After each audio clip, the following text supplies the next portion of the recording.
Well, hello everyone. Let's talk today about how to create outreach branches or satellite schools that feed into your main school.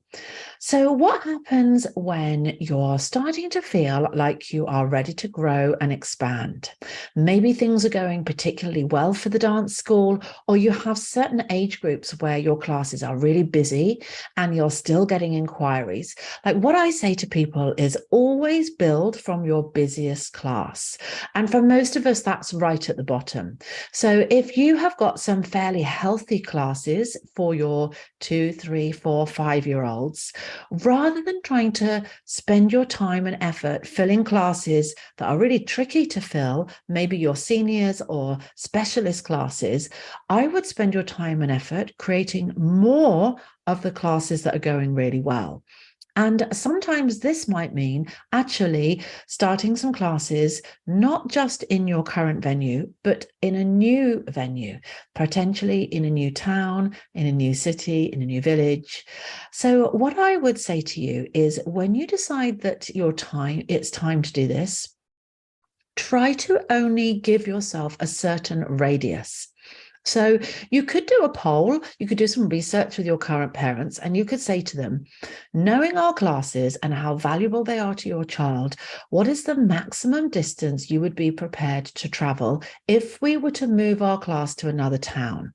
And ask them that question, and you'll get an idea, like, are the majority of your parents prepared to only drive 2 or 3 miles, or would the majority of them go to a town that is, say, 10 miles away? And then once you've got your idea of that radius, you can literally get a map and a compass and draw a circle around the local area of where you're able to go to. Now, look at those towns. You can do research. You can find out what the population is for those towns and villages. You may already know the area really well, so you might have a gut reaction that says, oh, I'm not sure it would work here, but it might work really well over here. So go a little bit with your gut, do some research. Of course, also find out what is already there. So is it a little village where they've already got 2 or 3 play groups? They've got mother and baby group. They've got maybe a couple of franchise children's activities that hire the local facilities. Like if there's a lot already going on, then you're just trying to get a piece of the pie that's already quite thin. But if you manage to find a local village where they've got a nice facility, they've got availability on the days and times you want, and there's only 1 or 2 other activities that that age group can do, then this is starting to look like a great place for you to try.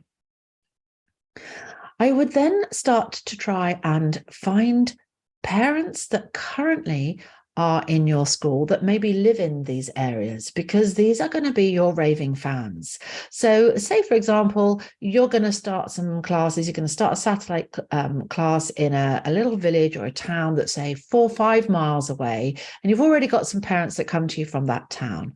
Like, we want them to help you get a foot in the door. So a foot in the door with the local playgroups, with the local primary school, with the local brownies or guides, like whatever activities are going on there, they probably know about them. Their kids have been through them probably, or they know people that run them. Like, try and get in with those people and find out the names of booking secretaries or the people that rent out the church hall. Find out from them what's available and what's classed as a popular activity, what they think the local parents might be looking for. Like, do you think they would love you to go in and do a little preschool ballet class, or do they think that the parents in the area would love acro? Like, which one of your genres do they feel would go down well in their local village or town? And so the biggest key thing here is doing your due diligence, like do your homework, your research. What's already there? How big is the town? What facilities are available to me? What's the availability of those facilities? What's the gut reaction that you get when you contact a venue? Do they sound really excited and keen and happy to help? Or are you getting the vibe that this is going to be an awkward venue, difficult to deal with. Like if you've got a choice of 5 and you're already not getting a good vibe from the one, little local hall that is there, then just the conversation and the email and how long it took them to get back to you may be enough to make you decide to do it on one of the other 4. Because it is important, isn't it, that you have a relationship with the venue. It's great that some of these venues are run by volunteers, but I hired a venue once that was run by a volunteer who was in his late 70s. He didn't own a phone or a computer, and the only way you could contact him was on the phone, and he never picked up his phone. And it was a nightmare. Just trying to do a basic booking was something that took me 4 or 5 weeks before I could get hold of him. So do a little bit of, trust your gut a little bit as well when it comes to venues and working with venues. So I thought I would just share with you guys today the planners that I have produced for dance school owners, because these are flying out of Amazon like hotcakes. And if you don't have yours yet, then all you have to do is pop to Amazon and type into the search Deborah Laws, and all 3 books will come up. So the ultimate dance business planner I designed for you so that you had a little bit of a Deborah on your desktop. The planners are full of business training, tips, motivational quotes, things to do at the start of the month, things to do at the end of the month, ways in which you can plan out your marketing and your retention, and they are selling all over the world.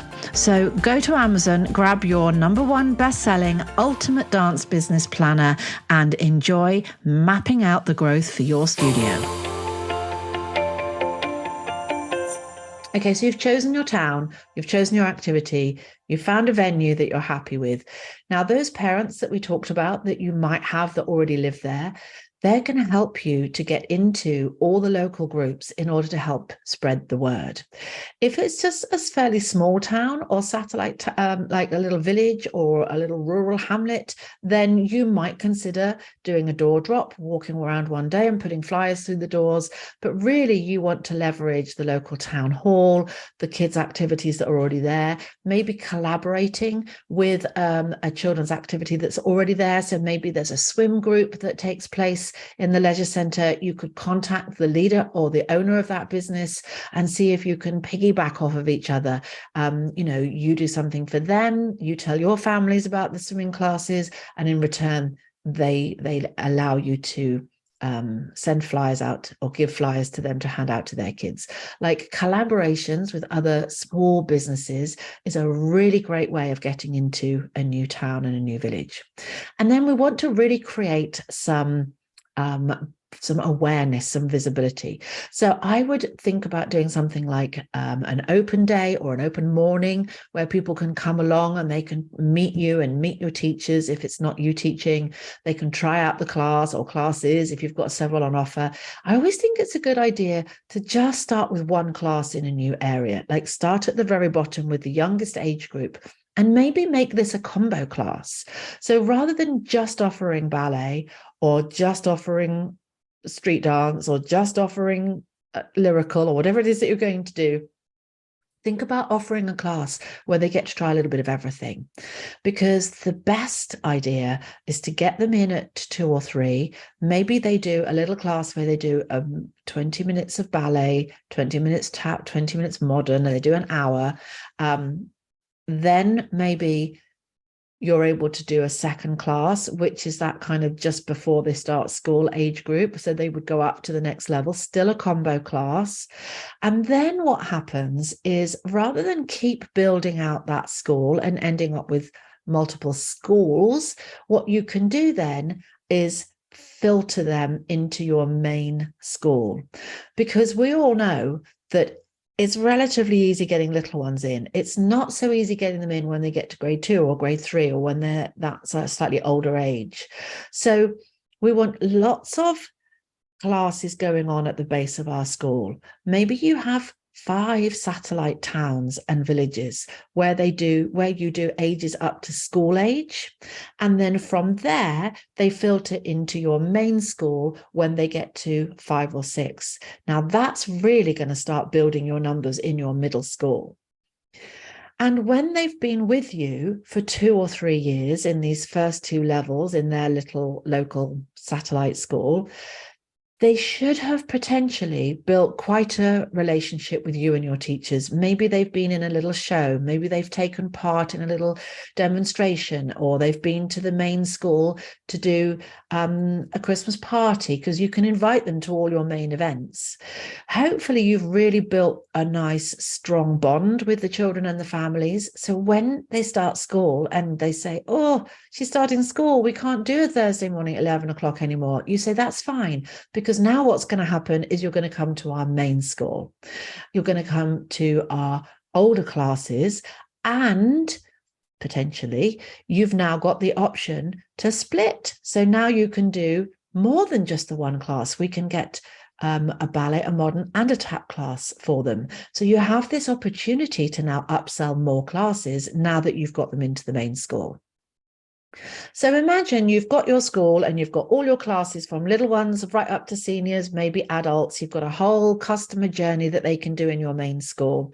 But you've also got 4 or 5 satellite schools where you just have the lower 2 classes, and they feed beautifully into the main school. So you've got maybe 30 kids in this town over here split between 2 classes, so 15 in each class. You've got 30 kids in this town over here.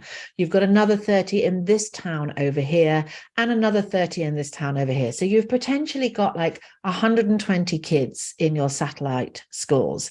Now, not all of them will stay and move into the main school, but imagine having 120 kids to feed into your programs when they get to 5 or 6. We're talking beautiful growth here. This is where you're going to end up with a fabulous, effective, high income school that is the dream school. Because remember, if you've already got 30 kids in that branch and then 120 that are feeding into it, we've got 150 little ones at the bottom of our school that are going to grow up. And you and I know that a lot of these kids are going to drop off, or some of them are going to drop off as they get older. Probably by the time they get to 15 or 16, out of those 120, you may end up with 20, 25. But who wouldn't love 25 really good seniors that have been with you throughout the whole school? But if you start with just 10 or 15 at the bottom of your school, and that's all you have at the bottom, then by the time they filter all the way up to the top, 10, 12 years later, you've only got 2 or 3 if you're lucky. And at that stage, you're running classes that are making a loss. So it's really, really important that we build from the bottom, and having these additional satellite classes that feed into your school is key to doing that. My lovelies, I hope that has been helpful for you today. I hope it's really opened your eyes up to what you could create with your school. If this episode was helpful, I just want to tell you about this new thing, which is called Buy Me a Coffee. There's a link in the notes in the podcast. If you go into the podcast and click on the show notes, there's a link. It's like a $5, and it's just your way of saying, Deborah, that was amazing value. You've really helped me today. Let me buy you a coffee as a thank you. I would love it. I would love to go and sit in a coffee shop, have a coffee. Thank you for that coffee, and sit and think of more wonderful ways that I can bring my podcast to you. Have a great day, everybody, and I will see you all soon.